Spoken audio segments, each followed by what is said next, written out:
black and white, us and them, for us or against us. Jesus speaks in very stark terms.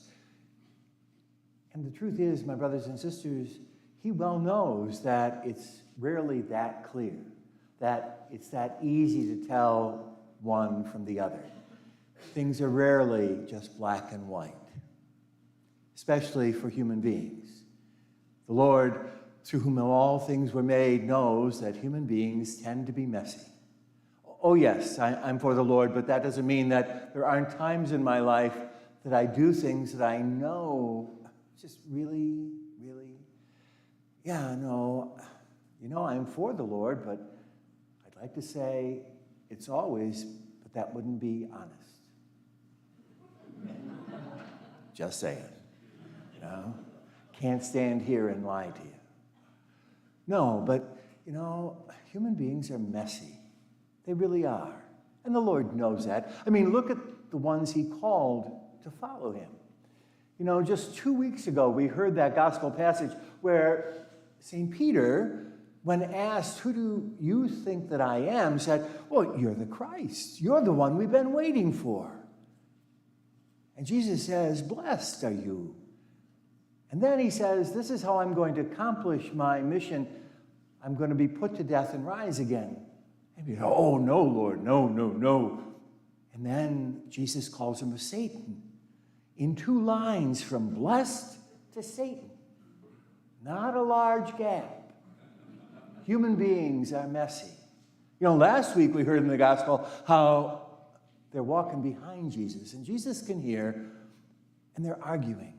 And they're arguing about who's the most important. Now, they've been following him for a while. They've seen how humble he is, how he has nothing, really. He relies on people's generosity. And they're arguing about who's the most important. They didn't get it. Not yet. Jesus knows that we're messy. It's ample evidence in the Gospels themselves. And so why speak in such stark terms? Well, I think there's a reason, because in the end, we're called to be more. We're called to be better. In the end, my brothers and sisters, I need to remind you that we will not be judged by what we have done that was wrong, but how much we have loved. Not by our sin, but by how much we have loved. That's what the final judgment is based on. Do we get it right all the time? No, human beings are messy. That's the way it is. And so Jesus then goes on to say, well, this is how you should handle it. And again, he's speaking in such stark terms. He said, well, if your hand is the problem, bam, just cut it off. Throw it away. You only need one hand to hold that book. If it's your foot, well, cut it off. If it's your eye, pluck it out. Really? So we're supposed to go around maimed and half blind? No, I don't think that's what Jesus means. But he knows that because we're messy, there are times that we need to make some decisions in our life that can be difficult, even painful.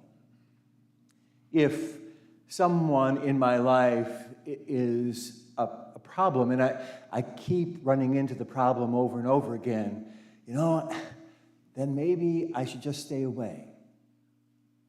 If somewhere is not a good place for me to be, then maybe I shouldn't ask my feet to take me there.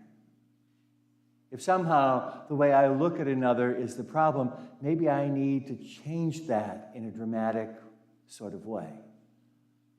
He's calling us to that kind of change because sometimes that's necessary. Human beings are messy. He knows that. But that doesn't mean that I should just give up or give in. It means that I should strive as much as I can to make a difference. St. James in his letter talks to the rich. And here are people who've had more than enough of this world's goods, but they put their trust in that, not in God. They use that for themselves, not for others. And St. James reminds them, and he reminds us as well, that in the end we will not be judged by how much we have, but rather by how much we have given. And that's what we are called to do, to be people who have learned to live love in this world in a way that makes it real for others. In the first reading, we hear that story about Eldad and Medad. Interesting names. But I wonder if they were a set of twins, you know? It's kind of the cute names you give to twins, you know?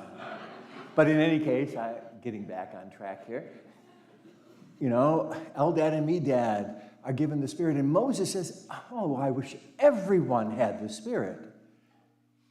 And I have to tell you, my brothers and sisters, everyone in this room has received the Holy Spirit. We all have. When we were anointed with chrism at our baptism, we were anointed to be priest and prophet and king. We were given a share of the Lord's own Spirit so that you and I can offer ourselves back to the Lord as a gift, so that you and I can speak for the Lord in this world, so that you and I can live as those destined for the kingdom of heaven. No, we've received that Spirit, and we're called to let that Spirit lead us, especially through those moments in our life where we tend to be a little messy. You know, I mentioned at the beginning that, you know, there are those moments in my life. And still, at 70 years old, I keep thinking, you know, Lord, when am I going to grow up? You know? And while it's discouraging, I'm reminded that in the end, you know, it isn't how much I've done wrong, but how much I have done that is right. How much love, that's the final basis of judgment.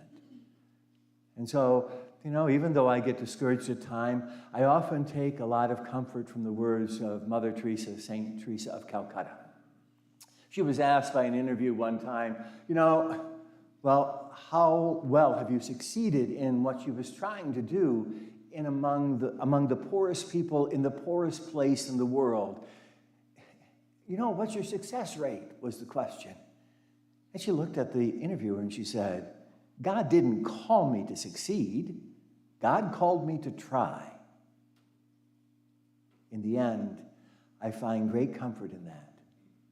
In the end, I need the Holy Spirit to help me to keep on trying, even in those moments of discouragement, to keep on trying, to be the one the Lord called me to be, to live as the Lord invites us to live, to be the children of God that we were fashioned to be. In the end, we need to keep on trying. Whether or not we succeed really doesn't matter as much as the fact that we keep on trying.